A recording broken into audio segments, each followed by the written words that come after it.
Guilt is to feel bad for what we have done, but shame is to feel bad for who that we are.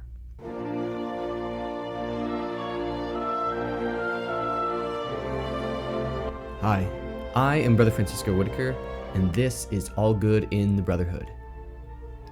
Catholic guilt.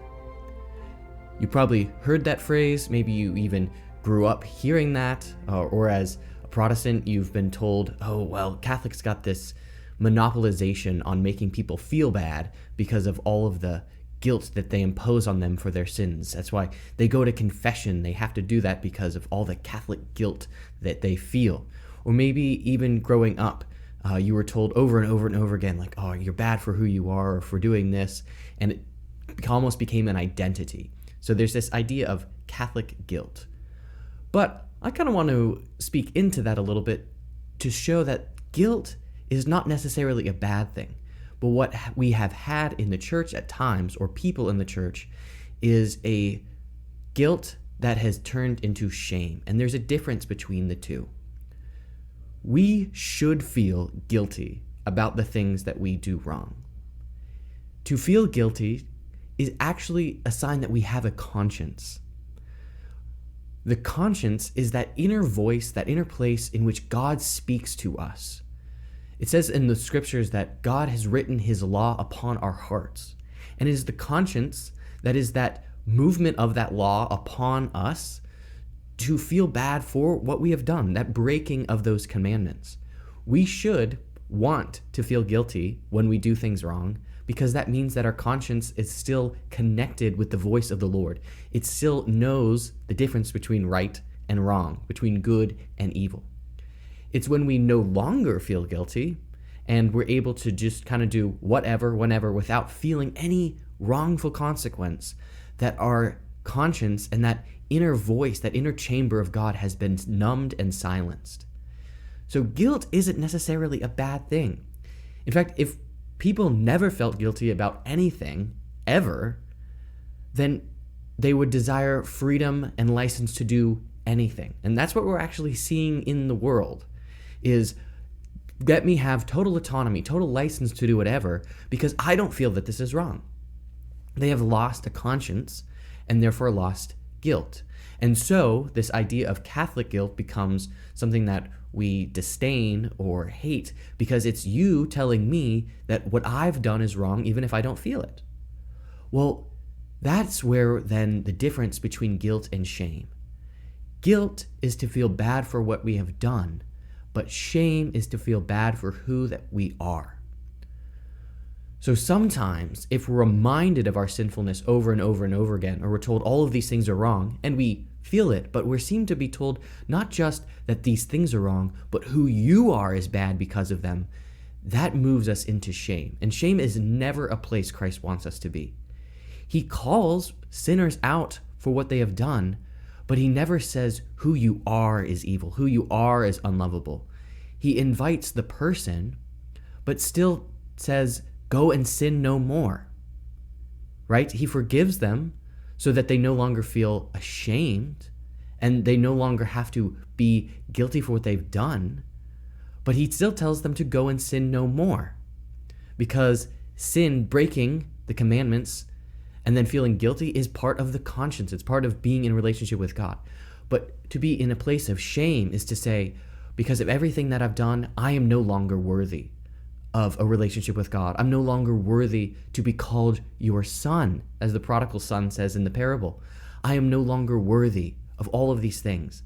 Shame is not a place we are meant to be in, because the way shame works is it's a cycle. Because of us associating ourselves so much with sin and the things that we do, we begin to take them on as an identity, that this is all I can be, this is all who I am, which is a lie from the devil, because he tells us, oh, you're no more than the worst thing you've ever done. So if we feel that and identify ourselves with it, then we're in a place of shame and loneliness, feeling unworthy. Well, if we feel unworthy, then we will never approach the God who is our consolation and one who shows us mercy.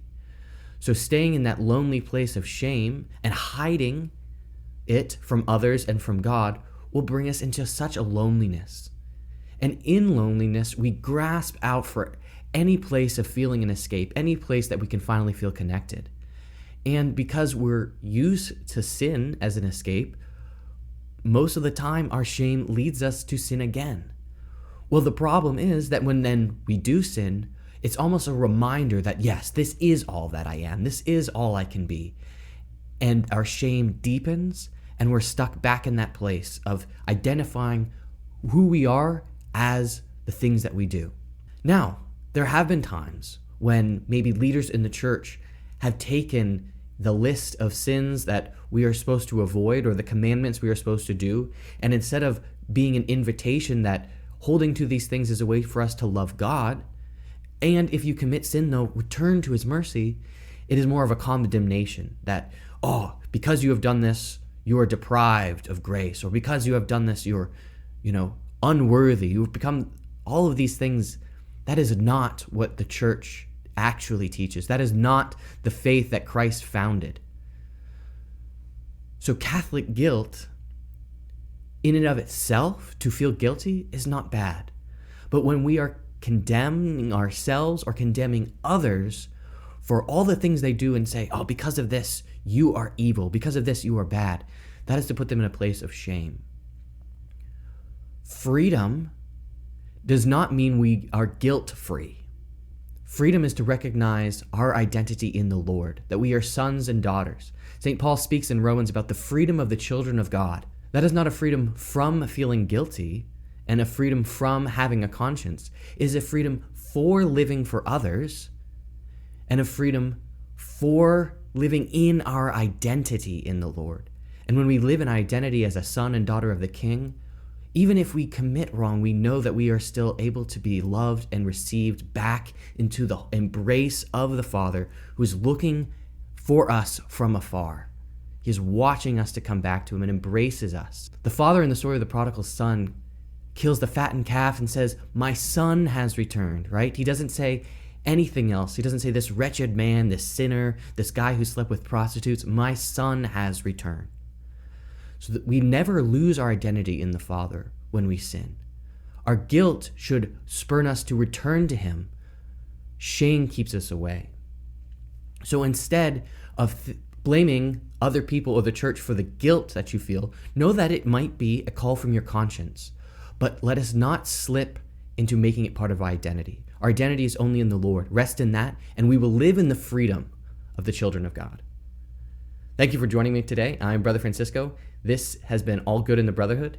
If you appreciated this episode or it maybe helped you in some way, we'd love to hear how it did in the comments. If you think you know someone who themselves would need this, send them this video, share it with them. If you're curious about what it's like to be a monk, check out this playlist about monk life. I talk about different things. And if you want to tune in for a great episode of the podcast, check this one out here. Thank you for joining me. Have a wonderful day. Adios.